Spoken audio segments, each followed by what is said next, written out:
Welcome to the Criminal Imagination. This series, Crime and Civilization, begins with a simple question. What if the true purpose of law is not justice but control?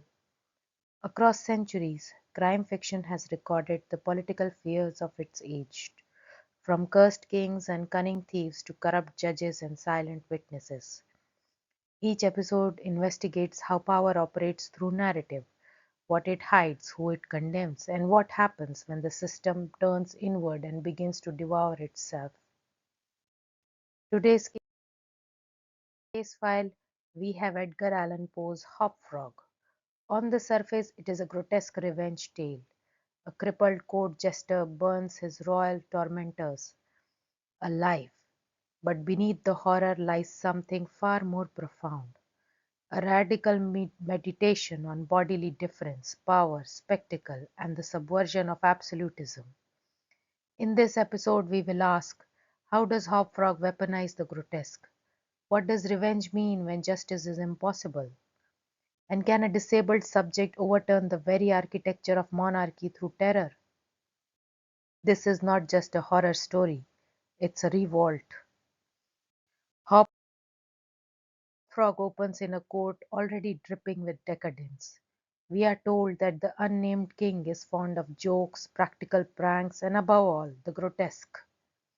He surrounds himself with 7 ministers, all as gluttonous and vulgar as he.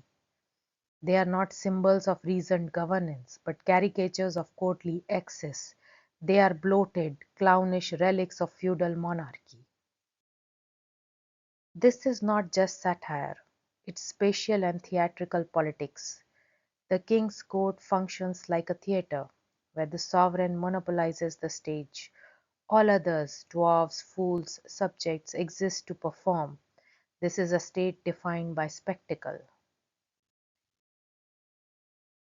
Borrowing from political theorist Louis Marin, we might say that the court is a theatre of glory, a place where the king embodies transcendence, where state power is visualized as ritual and farce. Like Versailles, the king's presence is totalizing. All bodies exist in relation to his gaze. Into this grotesque theatre comes Hop Frog, a disabled dwarf taken from some barbarous region. He is a double outsider, crippled and colonized. His gait is uneven, his voice is shrill, his name itself is mocking. He does not walk, he hops. Poe wastes no time establishing him as a spectacle. The court keeps him for his ability to be laughed at. He is an object, not subject, a jester whose pain becomes performance. But there's a quiet inversion brewing here. The grotesque, normally a source of the king's entertainment, will become the method of his undoing. We must read Hop Frog not as a character but as a category. He represents the disabled subject under regimes of absolute power. Crippled bodies in the medieval and early modern imagination were often read as omens, monsters, and divine punishment. In courtly settings they became living props, jesters, fools, dwarfs, invited to amuse but never to speak. Hop Frog is denied subjectivity, but not intelligence. Poe's narrator tells us he is profoundly sensitive. He has acute powers of observation. His difference is not deficiency, but excess of vision, of cunning, of rage.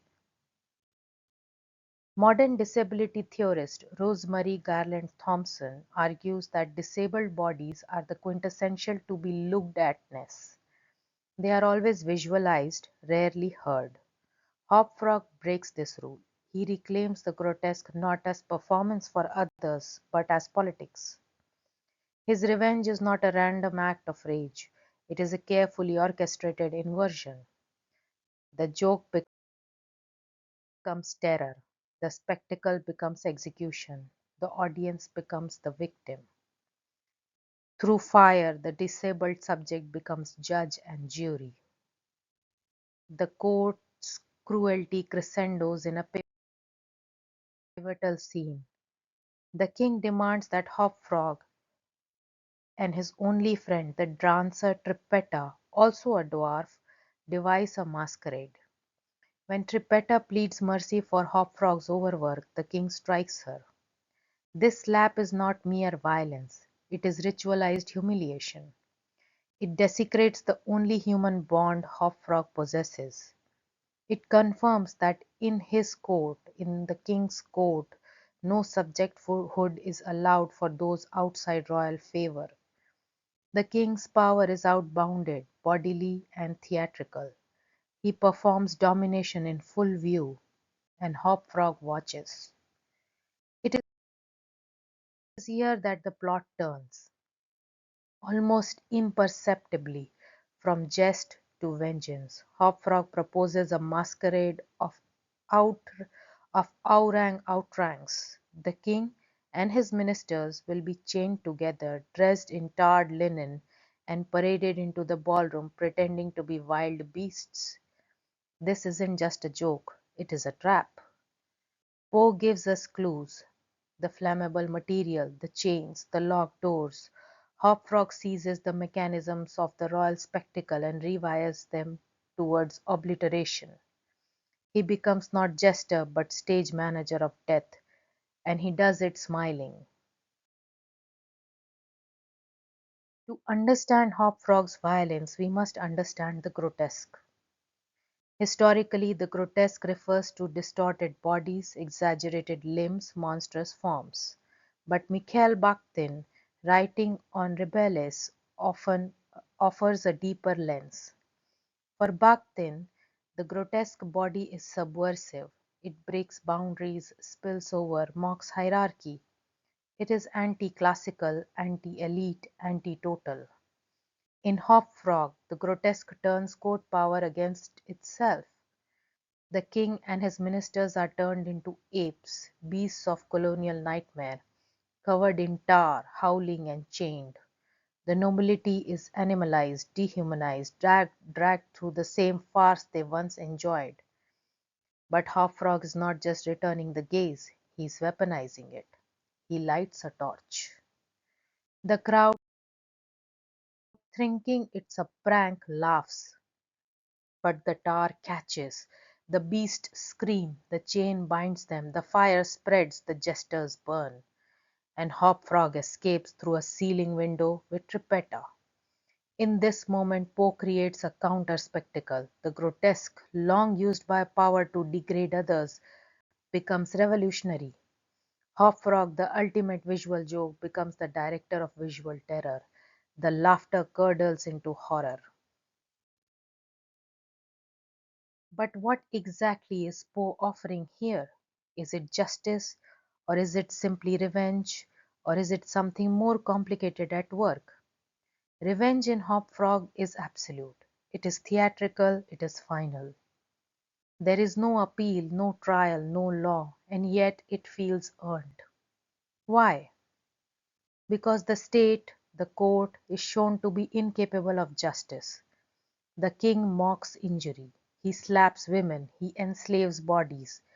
The institutions of monarchy, pageantry, and spectacle are not neutral. They are engines of cruelty. Hop Frog's act is just thus not personal. It is political. It reveals the failure of institutional justice and replaces it with mythic retribution. This is not modern justice, it is pre-modern vengeance, baroque and biblical. Fire, chains, masquerade. And yet it reads as catharsis.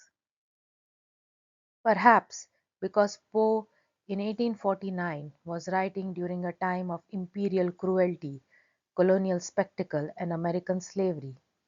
Perhaps because he understood that some crimes, those perpetrated by kings, will never be tried in court. Perhaps because Hop Frog, like the best of Poe's creation, is both monstrous and heroic. He kills, but we cheer. There is another layer here: the body. Hop Frog is a crippled body in a court obsessed with control. Every part of him, his gait, his voice, his limbs, is watched, mocked, and exploited. The code defines him by deviation. And yet it is precisely this body, the twisted, misaligned, small and agile form, that allows him to enact revenge. His deformity becomes his advantage. In contrast, the royal body, large, powerful, authoritative, is bound in chains and burned alive. The revolution is anatomical. The Enlightenment may have promised the dignity of man, but Poe reminds us that bodies remain sites of control, punishment, and meaning. Disability is not incidental, it is political. Hop Frog's final act is a return of the repressed. The grotesque body, long caged in performance, bursts forth in fire. The subject, once denied personhood, becomes sovereign of death. One of the most striking features of Hop Frog is what's missing. There is no legal system. There are no judges, no laws, no appeals. The court is not a government, it is a carnival.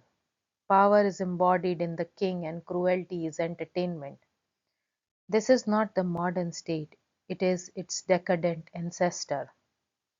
And yet, Poe writes this story during the birth of American legal modernity.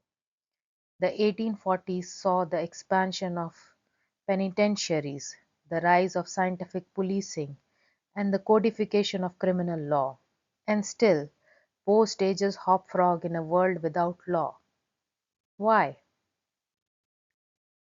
Because the absence of justice makes the grotesque inevitable. Hop Frog is not an outlaw, he is an extrajudicial subject in a world without justice. His only recourse is vengeance, his only courtroom is fire. This is not an accident. Poe offers no resolution, no trial, no epilogue. Hop Frog simply escapes. No state tracks him, no punishment follows. He disappears, outside the law and outside the reach of power. At the climax of Hop Frog, the lights go out. The laughter stops, the grotesque stops being funny, the burning nobles scream, and the crowd begins to understand. This was not a prank, this was a sentence. The masquerade ends, the spectacle dies, and this perhaps is Poe's final critique.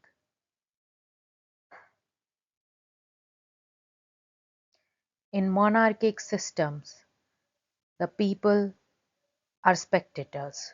They do not participate, they do not decide, they watch and they laugh. Until one day, someone burns the stage. Hop Frog is that someone, a disabled, enslaved, ridiculed subject who ends the theatre, not with protest but with terror.